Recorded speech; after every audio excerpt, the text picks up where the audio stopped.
Welcome. Marvin here on a great Tuesday morning, I think. And Bianca. Brett's behind the scenes. You know, one of my shows I watch all the time on YouTube. What show? Just one of my shows. Now the person used to be in the limelight all the time, you know, helping. In the movie, the video. And then they only videoed. And now they're back in the limelight again, watching and helping, and the camera's on a tripod again. I don't understand what your point is. Well, I don't know why, but it's Chad's custom thing I watch. Remember I told you that now she has her own YouTube channel that's going? Yeah. But now she's back into the picture. She's not just behind the scenes doing the video. I still don't know what your point is. Help me. Well, she's trying to grow her own channel now. Because they were offered like $1 million for his, you know. Which they're dating, I guess, maybe. Okay. So he was offered $1 million for that, but they turned it down. So now she started her own. So when she started her own, now she's back in the pictures because everybody likes to see her. Yeah. Because she does everything. She welds, help do everything. Right, right. Well, she just like disappeared behind the scenes forever. Because she's doing all the major video and probably editing and stuff. But now she's gotten back into the pictures, and the other day I noticed that all she does is stand around and look. And then I seen one of her videos where her and Chad's there, and Chad's working, and she's just talking. I think they made the video, and then she voiced over it on what they were doing. So it's just funny to see that now she's back in it, which I like seeing her in the videos anyway, because she's done a lot of work, you know, and she helped build the hot rods, and it was fun. It was kind of sad to see her. For me, it's like trapped behind the camera all the time and not getting no action. Like Brett now, he can come out and get dog bit now if he wants, you know. He bathes and grooms dogs, and he does, but he enjoys the videoing too. But I think sometimes it's more fun when you can do other things with the video and being part of the process. Does that make sense? So that's what my point was. You still don't understand it? No. I think you need to get some sleep. Bianca's been doing night shift in the kennels because we got a crying dog. It's funny because now, today, he's finally just settled. Yeah. Now he's making noise. I went over and peeked over the wall on him a while ago, and he was just laying on his bed looking around. He wasn't asleep, but he was just laying there looking around, which is kind of nice, but people don't understand sometimes the amount of effort that the people here put into making sure the dogs are good. Because like him, you know, I was watching the cameras this morning. I looked on the cameras and checked them when I got up and make sure you weren't in here in the kennel sleeping with him or something. And I seen you was in the kennels walking around, and it's and I know I appreciate it. I think everybody does, you know, the amount of effort that you put into it, like Stan, because Irene didn't have to sleep in the kennels. Heather offered to. Yeah. But I don't know that she wouldn't climb in the crate. She'd be like, I need some freaking sleep. You know, I was looking at the grooming table last night, and I was like, I kind of think I could sleep on that. It's like I could put my blanket on it. I sat down. Those camping chairs have been through a lot, and last night I sat down, I set it up, and I leaned back, and it was like, clunk, clunk. And the one side came out, and I was like, okay. I told you should get an army cot or something put in there. I offer to sleep in there. That's our next offer-up purchase is an army cot for when we have They're so emergency. nice, you just fold them out and lay down and go sleep. Yeah. I remember whenever I hitchhiked across country back in the mid-'70s probably, I had an army duffel bag, and then I had an army sleeping bag, and that you could literally get in and zip it all the way up, and all that stuck out of it was your face out of the sleeping bag.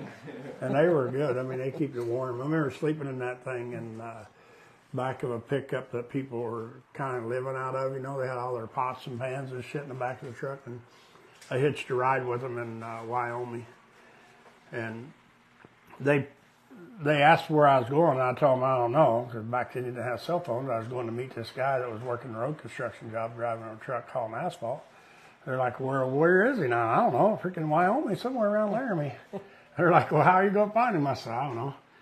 And they're like, well, you're welcome to sleep back in the truck tonight, because they were going to a trailer park where they were staying. I said, all right. So I slept in there that night. Next morning, they took me down to this fuel stop, truck stop. And I don't even know if I'd ever met the guy I was going to go hang with. And he was probably 10 years older than me or whatever. But so we pull in the truck stop, and I told him, I said, I'll fill your truck up with gas and buy you a case of beer or whatever, And they're like, really? And I'm like, yeah, I have money. I was just out loafing. And then here this buddy of mine pulls in. I'm like, oh, shit, I think that's him right there. And all I'd done was talk to him on a phone from Texas to Laramie, Wyoming. Nowadays, people can't even find Laramie, Wyoming, much less a stranger out in the middle of the freaking nowheres, But it's kind of a miracle you're still alive, all the crazy shit you did when you were younger. But it was a fun trip, I got a ride with some people out of Cheyenne, Wyoming or somewhere. And it was funny because there was 2 young gals in there and an old guy. Well, he's probably my age, I don't know. And I jumped in the back seat, and the guy was driving, and one gal in the front seat, and one was in the back seat with me. They started passing and joining around. They're like, you want us to toke on this? I'm like, sure, I don't think so. I'm trying to keep my shit together. Or no, we were up north because I said, where y'all going? They're like, we're going to Cheyenne to the rodeo. You want to go? I'm like, no, I don't want to go. Yeah. Going places. Yeah, and they're like, well, he's going to pay for everything. He got the car and money. We're just the amount of anxiety that it would give me to not have a plan. Yeah. And to just well, I had a plan. I was going to Laramie. And they're like, well, do you want to ride on down with us to Cheyenne? I'm like, no.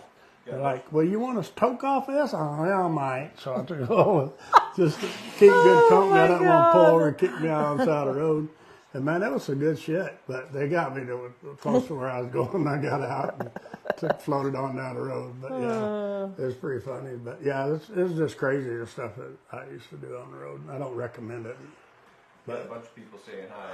Paul Smith says, good morning from Newport. Kathy Morrison says, hi. Kathy Shelton says, hello. Morning. Hey, how's camping? Paula Smith says, Talos and Pi love camping. I bet. It's all that matters if the dogs like it. Humans are probably sleeping on a rock with their head on a pillow for a rock for a pillow. But the dogs are happy. That's what matters. Yeah. Hey, Kathy. But yeah, it was fun. I used to like hitchhike all over. I didn't even care. I hated to hitchhike like from here to Newburgh, but I wouldn't mind hitchhiking from here to Ontario or something, Yep. Just the short stuff just didn't work for me. So, since we probably have a few people on here, Brett, do we got any questions from last podcast, Facebook? No. I think we already addressed the last one. Because you made the recall. The last question we asked was, what's your biggest dog training challenge? And one person said recall. So if you want to talk about that, you could. Well, I thought we had another question about how I learned to be a dog trainer. Oh, yes.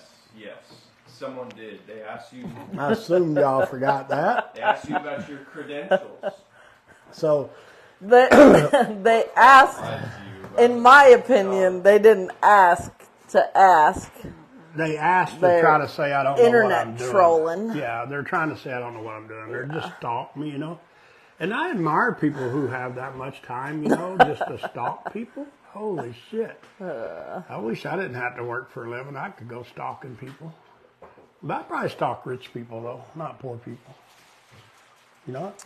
Yeah, I just don't think it makes me a better trainer to worry so much about what other people are doing. I don't give a shit what they say. I told you the whole time, I don't have nothing to prove. You don't have nothing to prove, Yeah. And these people are just sad that they can't sometimes do what other people do, Mm-hmm. But to talk about it, and I never really talked about it as in a line of how I learned to be a dog trainer, Mm-hmm. So I'm going to touch on that just for this person. Maybe make it feel better. I assume they may want to try to go to some of those people and learn like I did so they'll be as good as me, but it may not be true. They may just be curious. So my first dog training I done with a gal, Jennifer was her name, and it was a chocolate lab. It was in, I think, probably the latter part of 1993, and it was an 8-week-old puppy, and I went to this lady, and she helped me And back then, all we used was the metal choke chain, you know. I didn't use no e-collar, no pinch collar, no nothing. And it was going okay, but I just wasn't getting where I wanted to go. So I went and found a book, believe it or not, and it's Walters, was the guy's name who wrote it. And I followed that book to a T, and I made one of the coolest dogs, not the coolest, but one of the coolest dogs I've ever owned. I've owned a lot of them, thankfully. But that dog could do anything. I mean, he'd sit, stay all day. He recalled 100% of the time. I never had a problem with that dog. And the reason that he did so well, in my opinion, is, and I never fed him a treat, you know. I mean, I might have shared a cheeseburger with him if we were on a road trip, you know, because I ran around with him a little bit. I might have shared a cheeseburger with him just because I have one and I like to be nice to my dog. So I trained that dog, and then about 7 years ago, whatever it was, I moved here, and I decided that I wanted a team rope, and I told my wife I was going to get me a cow dog, because if I would go roping somewhere, most of the people would put their dogs up because they couldn't really control them. And so we would all just chase the cows around on the horse. I decided I didn't want to do that. I told my wife I was going to buy a cow dog. She said, "What's a cow dog?" I said, "I don't know. I heard they work cattle."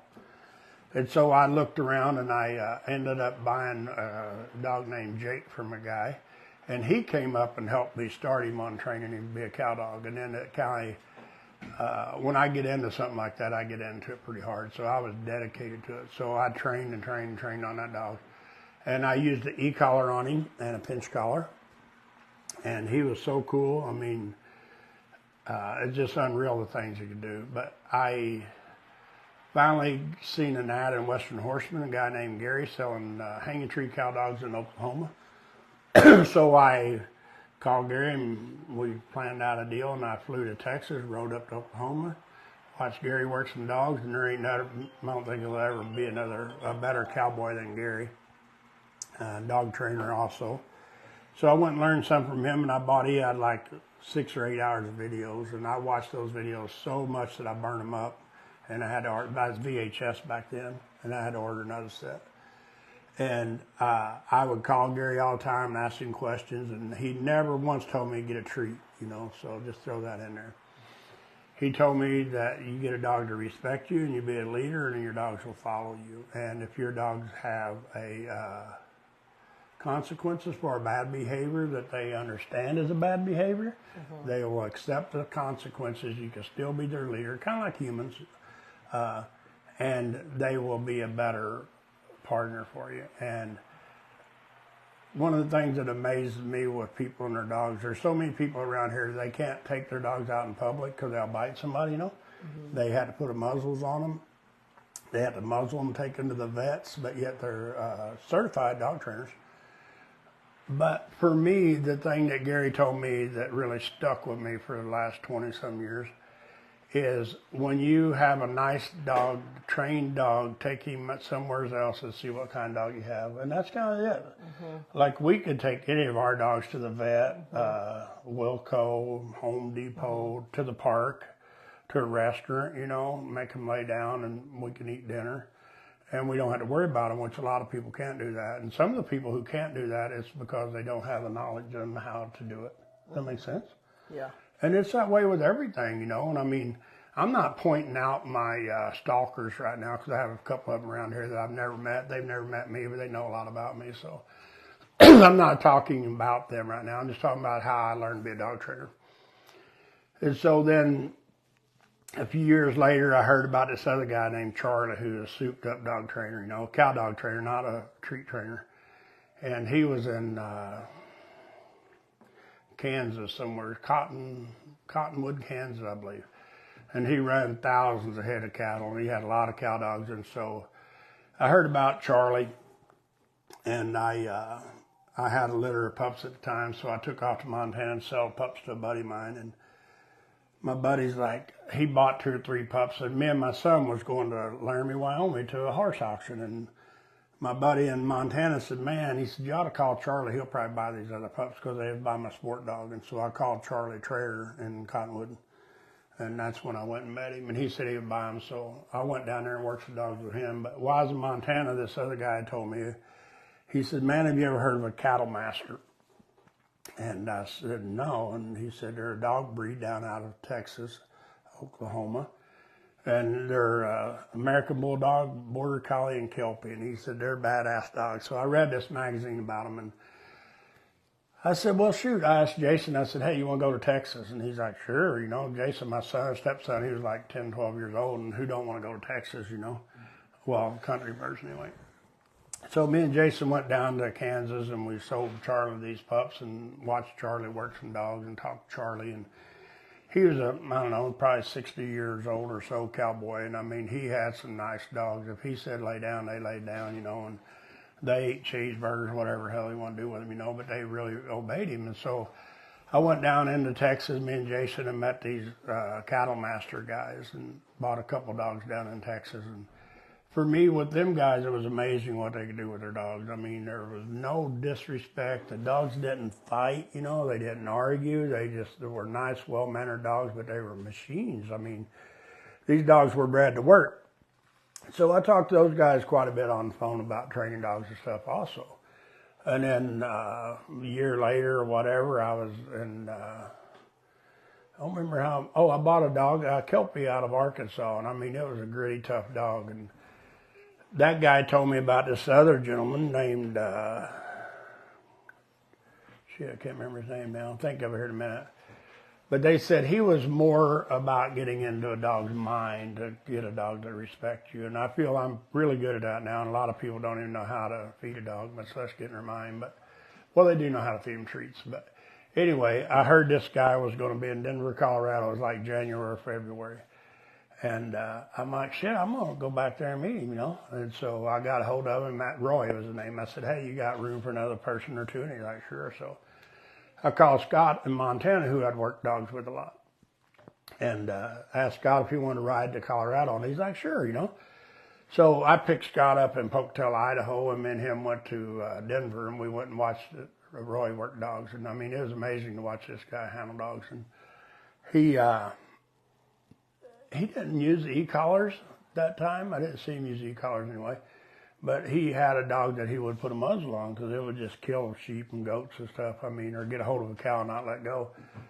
And so we watched him that afternoon, day, whatever it was. And then that night we went to the bar and they drank some beer and we had dinner or whatever. And we talked for hours about training dogs. And for me, that's where I learned a lot of my dog training. I never learned how to train a dog by feeding an ill-mannered, disrespectful dog a treat or a cheeseburger. And me, I don't know. I know it works for people because there's a lot of people out there that make a lot of money off of it, but I've never seen a reason to give a dog a treat that jumps on me or bites me or runs away from me.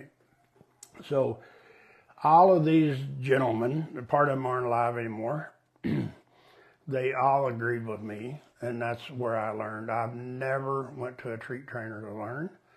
And so, am I certified? Yes, I do have a certificate. I don't even know if you know that. But I have a certificate where I got certified one time from a trainer. And I think it's down in my house in my file cabinet. So for the people who know so much about me and talk so much shit about me and says I'm not certified, you really don't know. And I don't even think I've told you that, right? Yeah, you have. Oh, did I? Yeah. So I do have one down there. A certificate for a dog trainer to me is kind of like a piece of toilet paper, you know. It's really useful if you need to take shit. And then other than that, it's kind of useless because anybody can go buy a certificate. And I looked online and I can get them too, you know. Mm-hmm. I could have 100 certificates if I want hanging all over the wall, but I don't think a certificate makes you a dog trainer. It's like a cowboy, you know, hats and boots don't make them a cowboy. They're either a cowboy or they're not. So I think I'm done beating on that. And my stalkers, I think one of them even changed their name so they could stalk me some more. I found that kind of comical. That really means you got a lot of free time. Some people just keep creating new Facebook profiles. They do, because people get tired of them. Everybody blocks them and they don't have a life no more, you know? They don't have nothing to do. If someone wants to engage out of curiosity and having a conversation, it would be so different. But there's not many trainers who use mostly food reward that want to have a conversation. They They're just don't, an because they echo can't- chamber of everything Most they of them say. cannot train a dog. They can feed them treats and bribe them into doing something, but if they took them out in the forest or the mountains and let them run free, they probably wouldn't catch them if a squirrel or a deer went by. They don't want to. I know, they don't. yeah. They want to stay in their cubicle.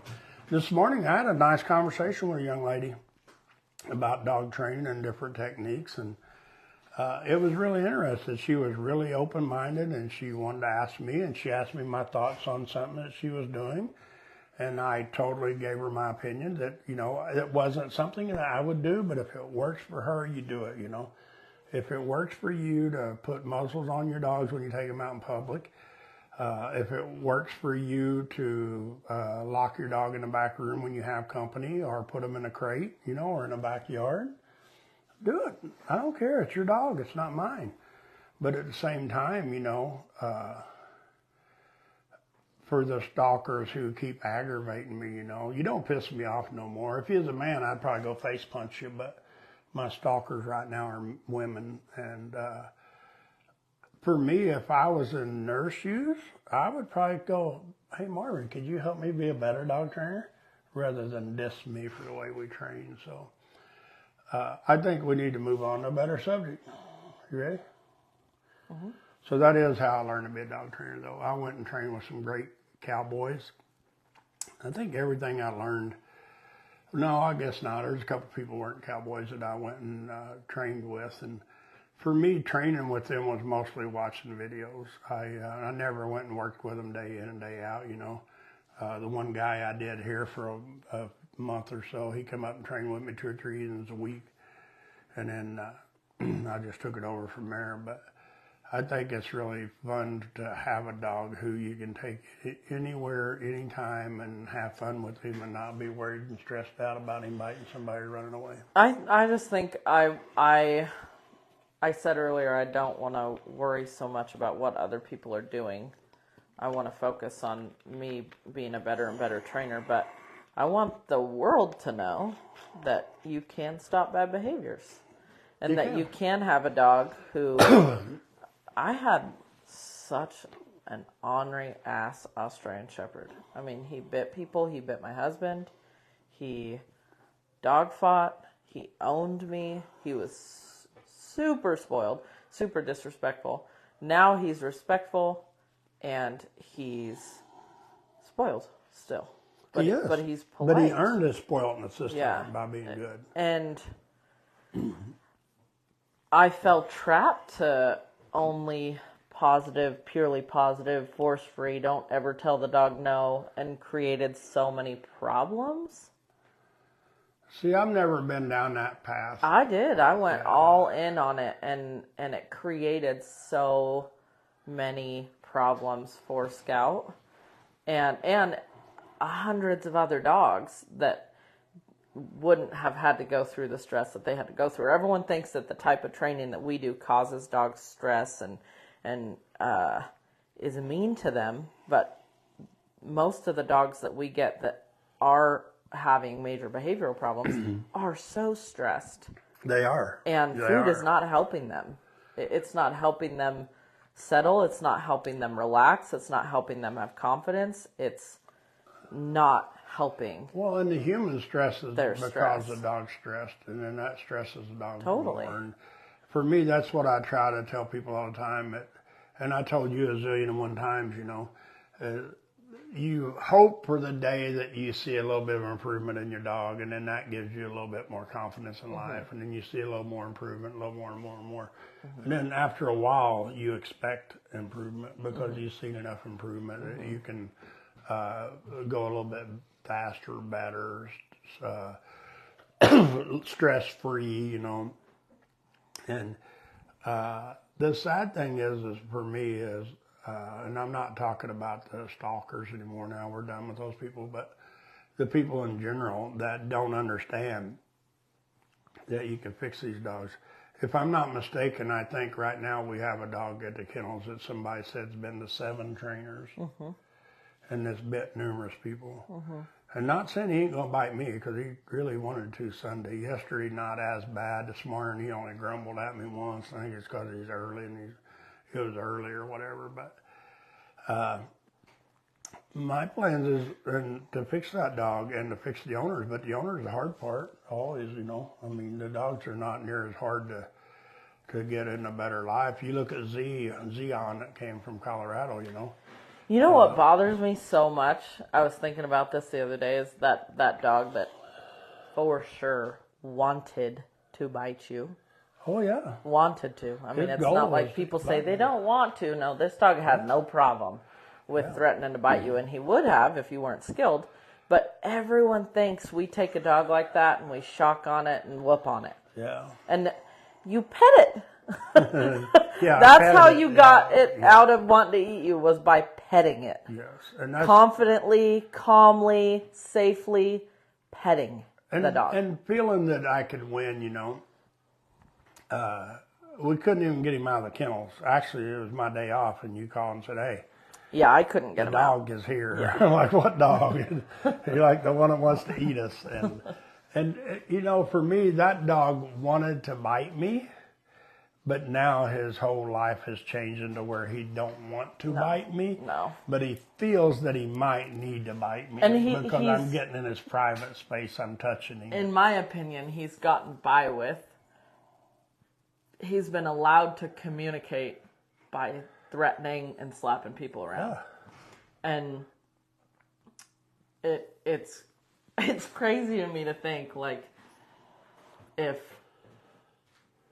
I don't have children, but like if I had a kid and the kid was slapping me and I gave it $50 every time it slapped me. That's what they do, though. And then just tried to give it something else to do. Like if that, you're not careful, though, those kids will slap you harder. Yeah. Because they want more than $50. And that's what the dogs do. They threaten you, and you keep giving them hugs and treats and leave them alone. And this dog plainly just wanted me to leave him alone. He's like, don't touch me, don't come close to me. For sure, in the past, told people, leave me alone, and they have. Some, and some didn't, and they got bit. Yeah, yeah. And I'm guessing, I know he's bit to people. I know he's been to a lot of different trainers. And, you know, what's sad for me is, and I'm talking about trainers in general, being horse or being dog trainers or training dolphins or whatever you might train, you know. The reason that I've drove and flown probably 20,000 miles, you know, to learn from somebody. And some of these people, like I went to Montana one time, and I was at a clinic an hour and a half to try to learn from this guy, and it just wasn't going my way, so I left, you know. But still, people like me, I know there's dogs in the past that have been to other trainers, and I fixed those dogs, and they're cool. The people. Yeah. Well, fix the dog and the person that handle and own the dog. But, you know, never has the trainers who's kicked that dog out, said, put that dog down, put that dog on Prozac, yada, yada, yada. They've never came to me or called me and be like, hey, Marvin, how exactly did you fix that dog? That dog is so flipping cool now. Never. Because it some, don't fit their program. We do is the plague. It is. And for me, I don't care, you know. I've always wanted to learn with the dog training world, and that's why I went. I mean, I remember going to clinics in Texas, Colorado, Montana, Oklahoma, California, and here in Oregon, and to learn. But I've never intentionally got on the internet to learn something about dog training. Now I watch some dog training videos.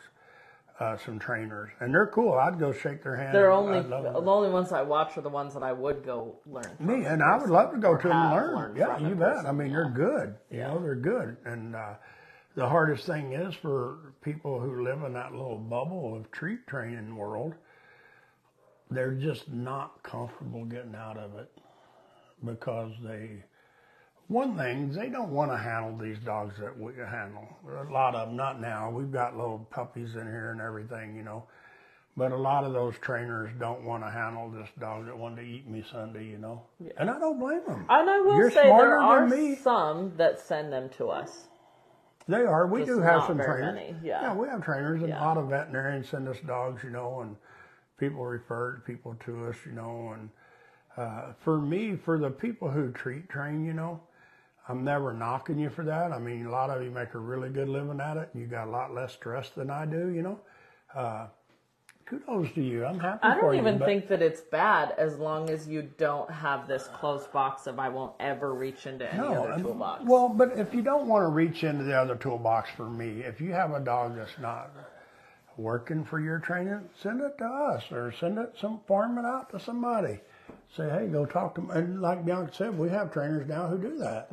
Because a lot of these dogs, you know, it depends on what you want, you know.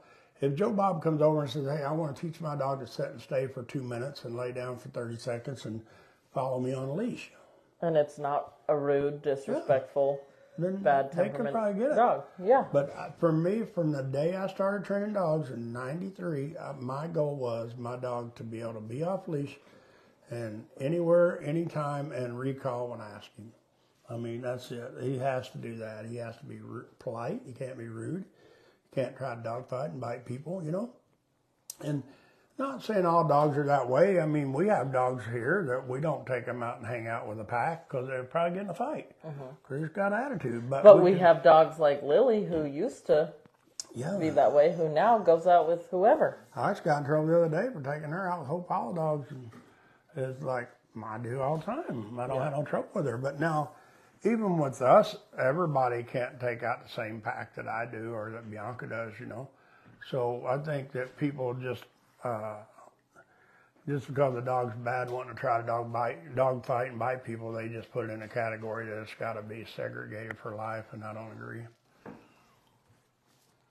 So Bianca. And it's not even that if you have a dog that doesn't, it's very rare, but there are some dogs who just don't have a whole lot of interest in playing with other dogs. It's not that your dog has to play with other dogs, and it's not that we're against dogs wearing muzzles in public, but if you're hiding and isolating from other dogs, there are ways to overcome that. Yeah, a majority of the time it can be fixed. It's a major growth for the person, but the harder it is on the person to leave their dog with a dog trainer, the harder it is to fix the person, not always the dog. Yeah, but Janice reminded me last night how I remember being in the car going through the curves, and we were in the car with Ulysses and Janice, and she said, he's probably going to say that we should leave the dogs. What are you guys going to do?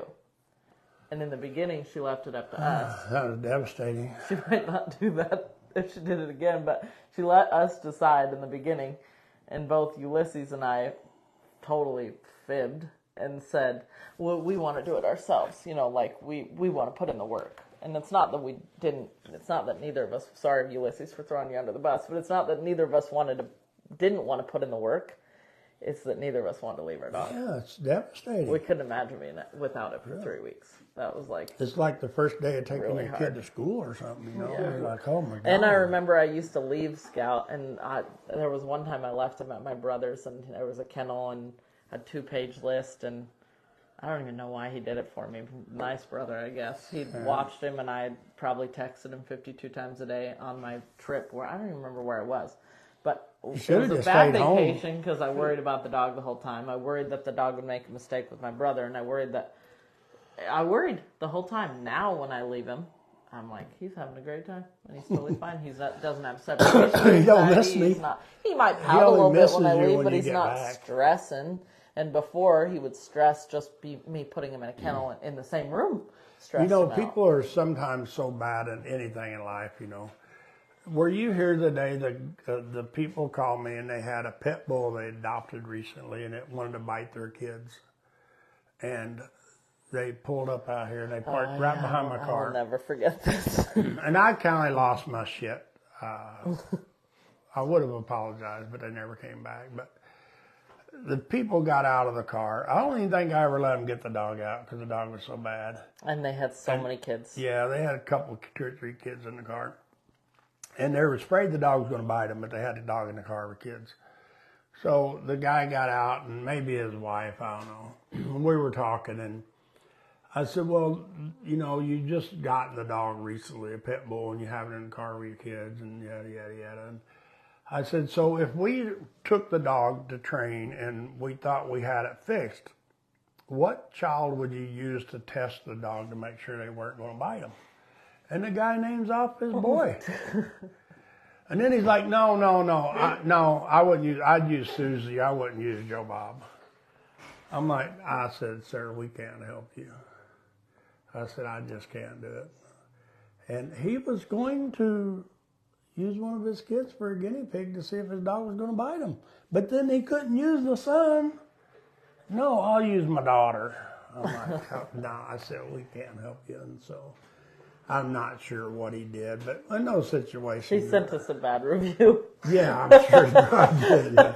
I'm He sure did. he probably did. And I was so polite to that guy compared to what I wanted to say. You know, 10 years before that, holy shit, it would have been a bad scene in my driveway. But it's just sad to think that you would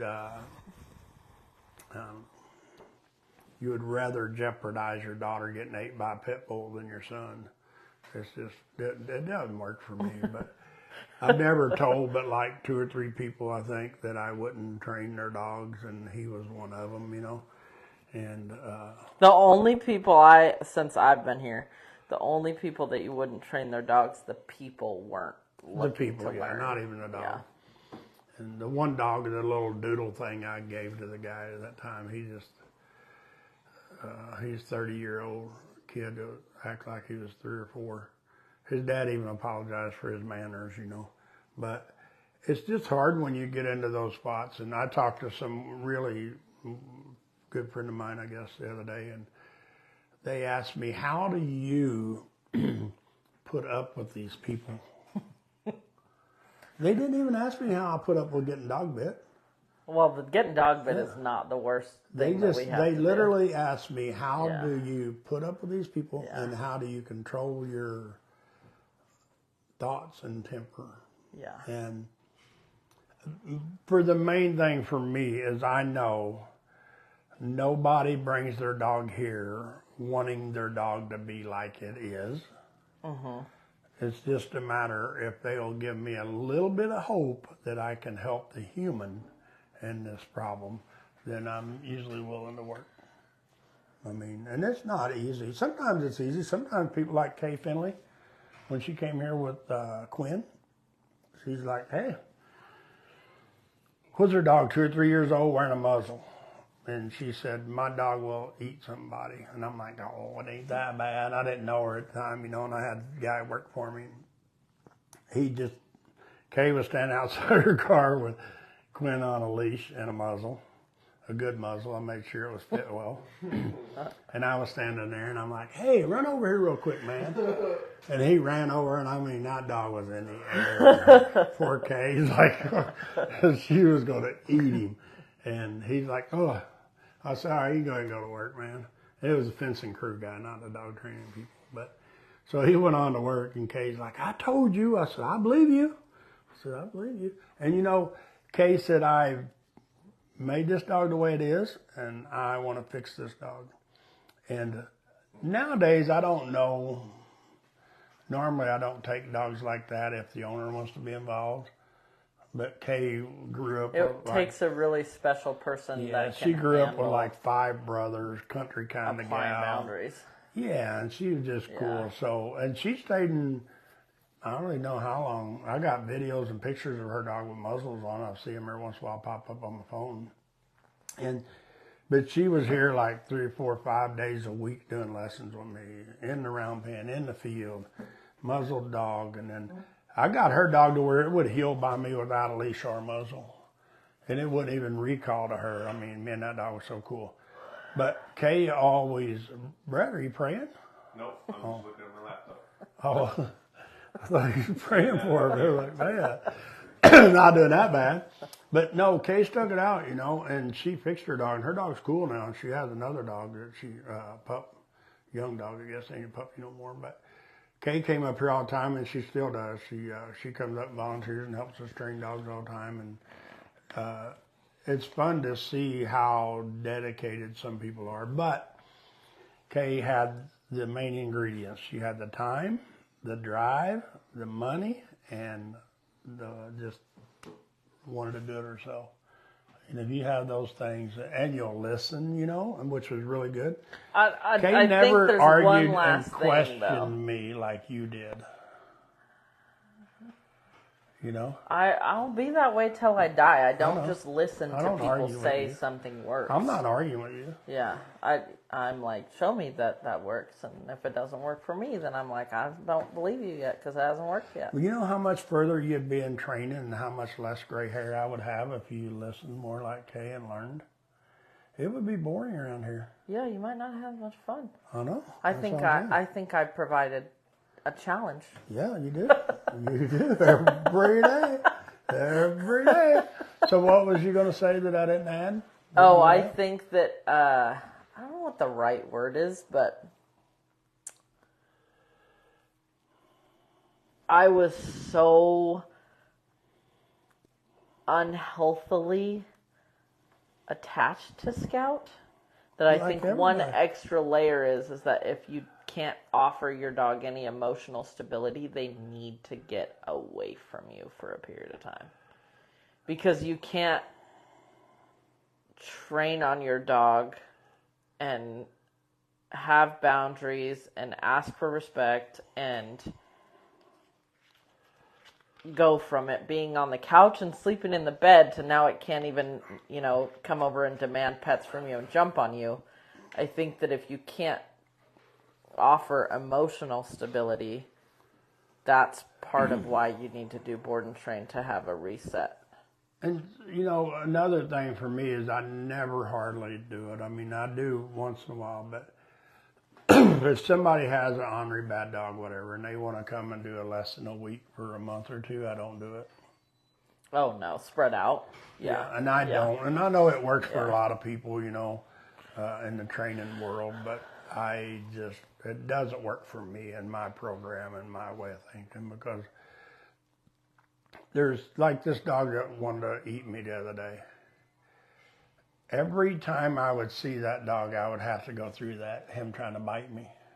And and he would be worse rather than getting better. Yes. And it's just not fair to the dog. It's not. It's if so that much dog more went home stress. at night, he would come back and have to go through the stress again, where his stress is lowering perpetually. It is, because Sunday lowering, going up, lowering, going up, lowering. Sunday going up. I could barely touch him or lead him. Yeah. And this morning, I had him out on the playground with a 30-foot long line. Mm-hmm. And let him walk around and run around a little bit and go to the bathroom. I could recall him. He came back to me, kind of hesitantly, and I didn't pet him when he got there because there's a good chance I'd get bit. But he came back to me. And then I could shorten his leash up, and then I could hold his mouth away from me, and then I could pet on him and massage on him a little bit. So it is fun for me to see that kind of improvement in the dog. And normally these dogs, I handle them. You handled him the other day. I let you lead him out, I think, or you wanted to lead him out, and I said, yeah.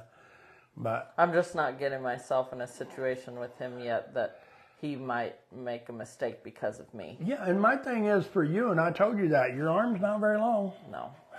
And that's the key for me to hold him away from my leg and stuff.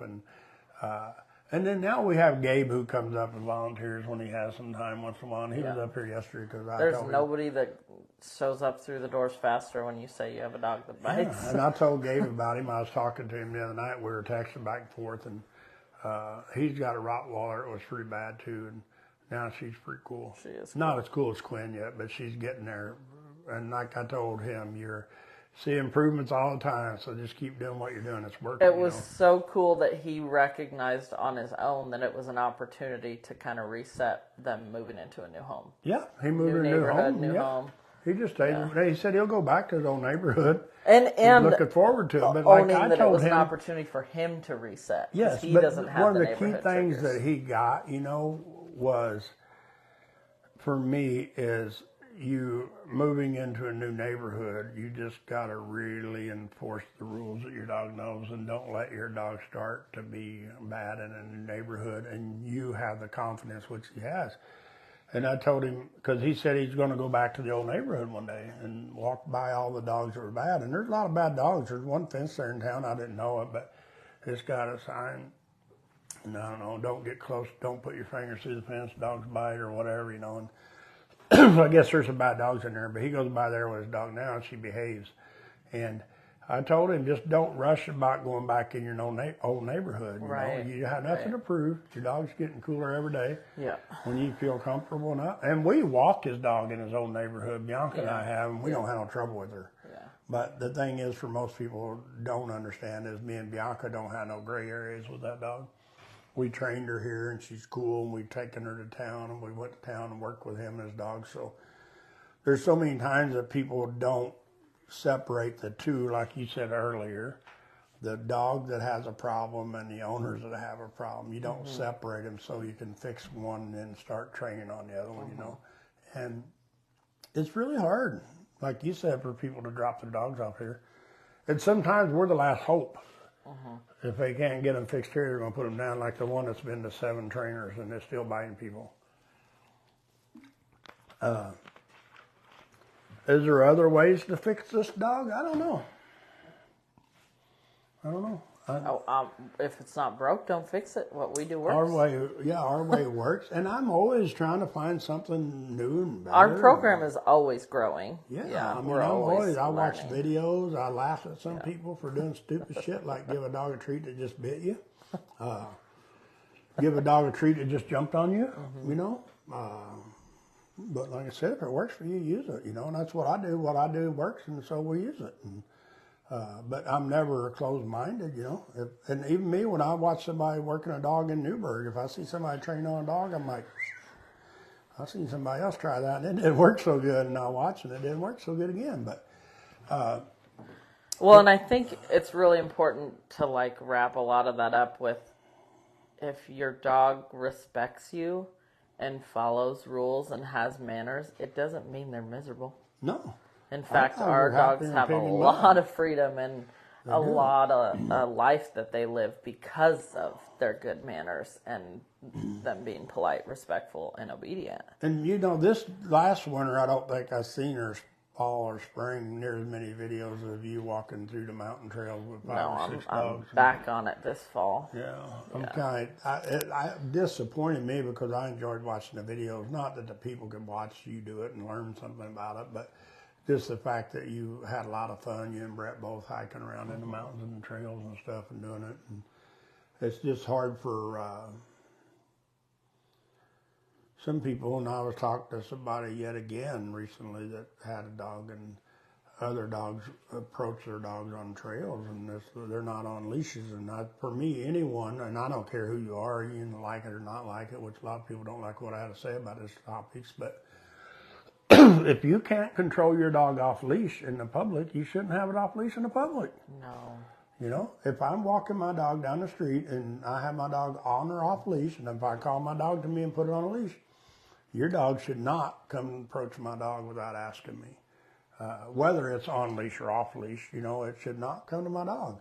And you should respect people enough that if I say, no, I don't want to let my dog meet your dog, you should go on about your business. Or stop, you know. The one guy down at the river, he stopped that day. He asked if he could set his dog there and talk to us, and he sat there and talked to us for a good while, and I was happy to talk to him. Yeah. You know, I don't mind. I mean, but... Well, he didn't get his feelings hurt by us setting a boundary. No, he didn't like it. You know, he really wanted to let his dog be playing with our dog, but he totally understood, and he didn't bother us, you know. I mean, and I've seen him there again, and he watches us train. He'll still, but you know, the thing is for me, he don't get on the internet and talk shit about us. He sits there and watches us. He lets his dog watch us, and hopefully he's just trying to learn something. And one day he'll come and ask us if we can help him with his dog. But if not, kudos to him for at least being respectful to us and not being a keyboard warrior on the internet. So, Keyboard Brett, warrior is a nice word for it. It is, and that's what they are. They just want to talk shit. They don't got enough nuts or ass to come and say something. You know, they just got to hide. Brett, we got anything on there? Yeah, good time. Paula Smith says the dogs have their crates and don't mind their time in them. Good. Rochelle Robinette said, hi, Bianca and Marvin. And then Morning. Good morning. Rochelle also said, I did not want to leave Chevy when you were talking about how challenging Oh, it is yeah. to drop dogs Yeah, off it and took stuff. her a while. Yeah. She said what? She didn't want to leave Chevy for board and train when she first no. did it. She She tried still really don't hard wanna with leave private her lessons, baby. too. She has a hard time going in the bathroom without her dog going in there. No, not really. You've done a great job with Chevy. And Yeah, she just got a puppy. taking it back. Did she get a doodle? Marvin, what do you think? Well, probably a healer, no, most people. No. She got a doodle. What is it? The same thing, just a different color. What is her doodle? What? What breed? Golden Doodle. How old is it?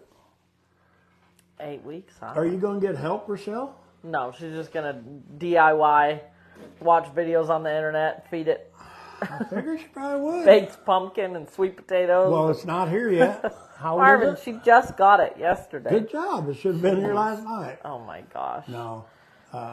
And I'm always happy for people that want to have her second dog, you know, if her first dog is cool. But if your first dog ain't cool, it's rough when you get a second dog or puppy. So, Brett, you got anything? Shelly Blackman said, "There's nothing wrong with healers." Nothing Sound at like all. my husband. There's nothing wrong with You sound like Poncho. my husband. She said you sound like your husband. Poncho's cool. We've got so many cool healers that come and go here, you know. I can't believe you just said that. I did. They are. They don't bite me. Doesn't mean they're not. They don't bite me. We got Ringo in there, and he just looks at you like, I don't like you. He doesn't like some people, He but don't he's bite not me. mean. No. Yeah, Yeah, he just looked Yeah. at you all side-eyed. yeah. He's cool. Ringo? Yeah. Rochelle He likes said, Brett. I literally don't get home till 8:30. Also, yes, you'll see him. Well, if you don't get home till 8:30, that means you probably don't go to work early in the morning. Marvin. Marvin. Oh my gosh. People in their time, you know. Marvin, no. Hey, you know what? Before we get going on that subject that I don't want to hear about, I have one more subject to talk about. Are you ready? No, I'm going to stir the pot. Brett has no idea. I want to talk about how dangerous it can be to leave your dog with a pet sitter.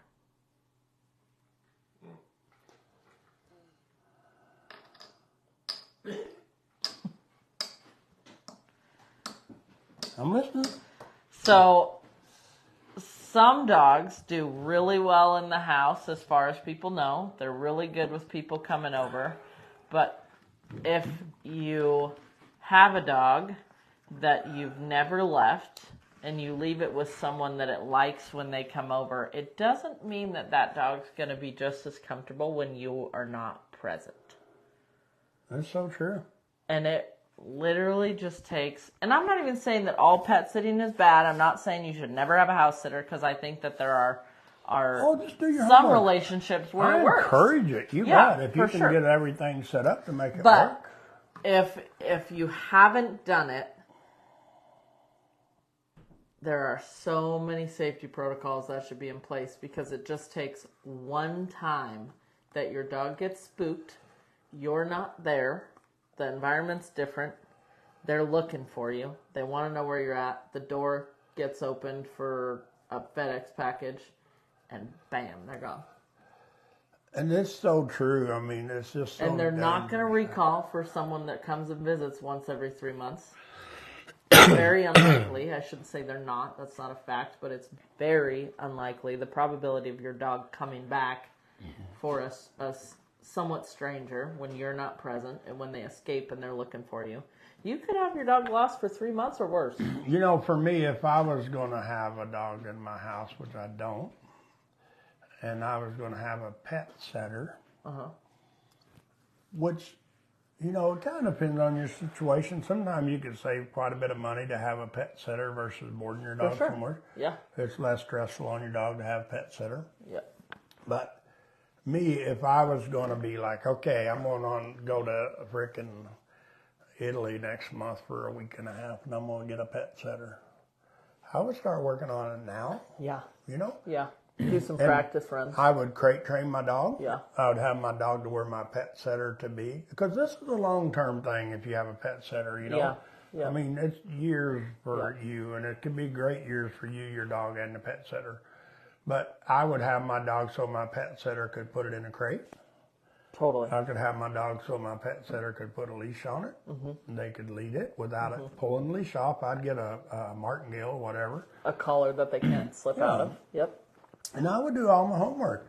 And for me, you know, knock on wood, you know, we're fortunate here. We have a good clientele.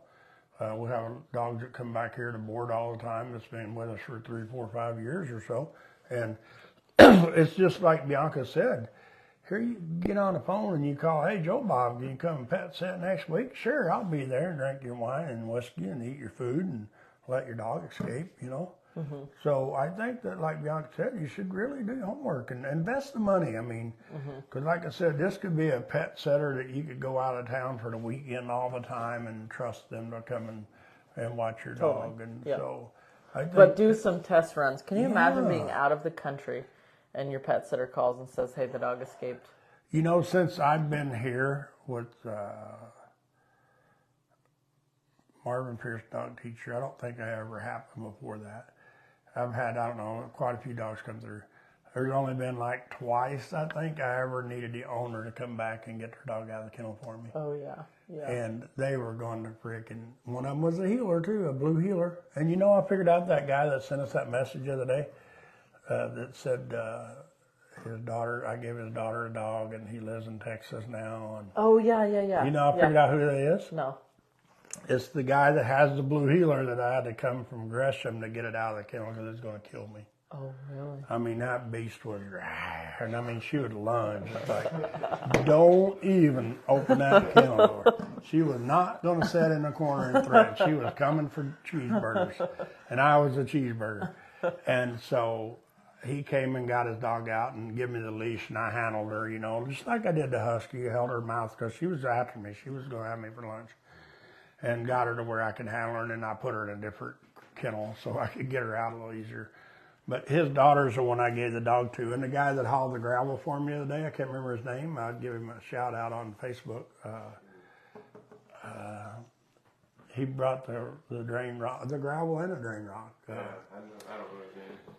He got a company here in Lafayette or McMinnville. Super nice guy. I seen my post on Facebook, and he got right back with me and said he could do it, you know, in a couple hours, and he did, and did a super nice job. But it was that blue healer that I couldn't get out of the kennel, and that his brother is the one that his brother's one that had a blue healer, and I trained this guy's dog too. I don't remember what dog it was, but I trained his dog also later. But the blue healer I trained, then I gave his dog a cow dog pup that didn't make grade. His brother, he didn't even tell me the other day, or if he did, I was super busy and didn't hear him, but his brother moved to Texas, and that's who sent me his phone number and stuff. And Midge, I think, was his daughter's dog's name. Yeah. And he wouldn't let me know they're doing great, so I got to call him and say hi or something. But and then I had, what's his name that we ain't seen for a good while, the big old shepherd mix, husky, Dante. Remember, they came back that night and got him out of the kennel for me because he was going to friggin' eat me. Yeah, that's a really good example because they never got that version of him. No. He was never that serious with them, but he'd not been away from home. Yeah. He'd not been boarded. And now that dog freaking loves coming Yeah, here. He's our buddy now. But, he comes up. And that's a really good example because it was surprising to them that he was so bad. And it's normal. If your dog's put in a new environment, that's why the pet sitter, if you don't have the right relationship and the right setup, if you have a dog that gets in a new uncomfortable situation, does the person that's watching your dog have the skill set, the confidence, and the comfort level to handle that situation without losing the dog, getting bit, putting the dog in an even more uncomfortable situation? Because a lot of times when a dog wants to bite us, we're like, what can we do to de-escalate the situation and not have the dog lose its mind? We don't never want a dog to bite us or get in a dog fight. But, you know, you see farm setters do this, and you see people come home. Well, now everybody has a camera. Well, you should, damn sure should have a camera if you're going to have a pet setter or a farm setter. And I know people who's been gone 2 or 3 days. And they might not home. even come check on it. Yeah, they get home and their people never showed up. I just had one recently. It's like, holy shit, you know. And they're like 911 friends to go take care of my stock because my setter didn't show up. So, and we're not saying don't use them. Use them for sure. For sure. It's a great really thing. do your homework. Like this one dog that we just got in the other day that wants to eat me. If we call the people and they're like, hey, your dog wants to eat us, they'd be like, okay, I know. We'll come help. Yeah. No, they may not. I don't know. Yeah, maybe. The other people, they were just traumatized that their dog wanted to try to eat me. Yeah. And they're like, I can't believe that. It's like, well, you probably never put your dog in that situation. Yeah. But now the healer, I'm not sure. It's in Texas, you know. But I was buddies with it when it left here because the guy even got the pup, his daughter did, from me, and they came back and trained with it some, you know. So always just really, like Bianca said, do your homework if you're going to have a pet sitter, farm sitter, cat sitter, bird sitter, whatever it is. And me, I can never stress out enough to have some cameras so you can make sure. And for me, if I had the cameras and I had a pet sitter and my camera mysteriously quit working, I'd be calling my buddy and say, hey, we go check my camera and see. And I'd probably have a tracker on your dog. Yeah, for sure. It's just... There's a dog running around Newburgh now, a black lab that's been loose for a month or two. I don't even know. They're trying to. There's a bunch of stray situations and dog running away from home, but it is unbelievable the amount of. I used an app to have someone take care of my dog, and now my dog is loose. Well, I remember back in the days, you don't talk to strangers, and you don't ride with strangers. Now strangers. And now you call an Uber and jump in a car with somebody. You see people jump in the wrong damn car. Uber ain't even there. Joe Bob parked out there talking on his cell phone. Somebody bails in the back seat. Yeah. Or where are you going? Do we have any other questions, Brett? Shelly said, Poncho got put in timeout. He started being rebellious and now doesn't get to go roping until he starts being more respectful. Oh, that's my little red heeler buddy. Nope. I didn't see you winning no ropings over there at Sam's the other day. Riley Fry took everybody's money and ran away. Valerie Jester said, I have a client who hired someone off of Rover. The exact thing happened. Dog ran out of the front door, got hit by a car. They came to me, got a puppy after that happened. This house sitter had a bunch of good reviews there too. I don't think... And it can happen to anybody. It don't have to be a flake. It could just be it doesn't mean the person is a bad person. If I had a house setter for my dog, it would be a flat. If the front door, back door, side door, window opens, my dog is in the crate. Yeah. If Scout was just loose and some stranger came to let him out, he would find his way to work. Yeah, or he eat would him be on like, the way. Yeah, true, maybe. Might eat him on the way. Yeah. You know, you can. But he would. If he didn't eat them, he would leave. You know, I have policies and rules in my life, and I've done stupid shit that I shouldn't even be alive from doing, numerous things. But me, like, if Bianca's car is sitting out here and Scout's in it, I won't get in your car and move it. Yeah, I wouldn't recommend it. And it's just... And you'd probably be fine, but I still wouldn't recommend it. I would be more likely to get in Brett's car with Rue than your car with Scout. Well, Rue's more your buddy. Yeah, me and Rue's went around a lot, you know, for years, and Scout's still your baby. Yeah. Rue is Brett's dog. You know. Are we just gonna wrap up Facebook Live every time now, just like gassing Brett up and talking smack about Bianca? I'm proud of your dog. There's nothing wrong with your dog biting somebody for getting anything. There's everything wrong with you bragging on Brett. Oh, that's funny. Yeah, that's funny. Bianca didn't get patted on the back. Brett did. But it's like me right now, and I talk a lot about people and their dogs like you. I don't worry so much about you if you go to town as Scout's with you. Yeah. I don't worry about you walking across the farm as Scout's with you. You know what I mean? A stranger comes up to the barn at 11:30 at night. Yeah, you don't even have to be a stranger. Just somebody come in. Sneaking up on me in the dark. Back to the thing about pet sitting, house sitting. I would really have some rules, and I mean, because it is such a dangerous thing. Yeah. So, all right, Brett, we got any questions? Shelly said my husband took second. Nice, good job. That's cool.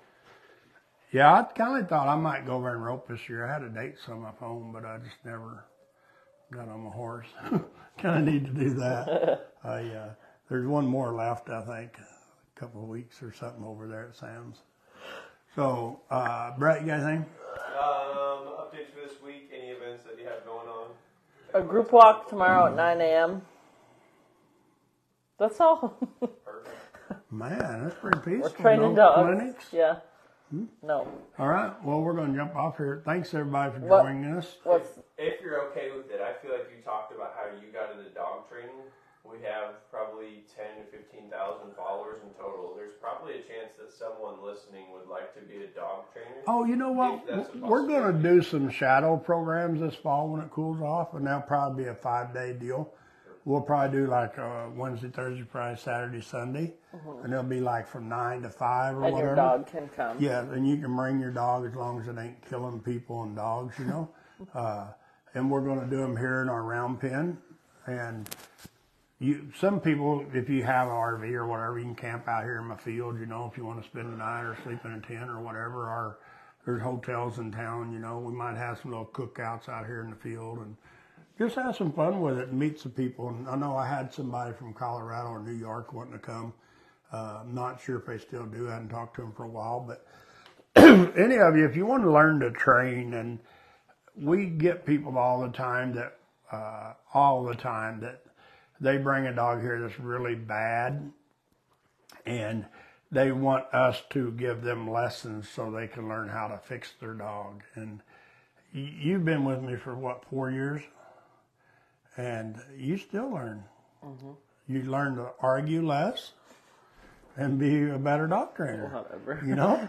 And I think that you can't bring a dog somewhere for to get it trained and be a dog trainer when you're done.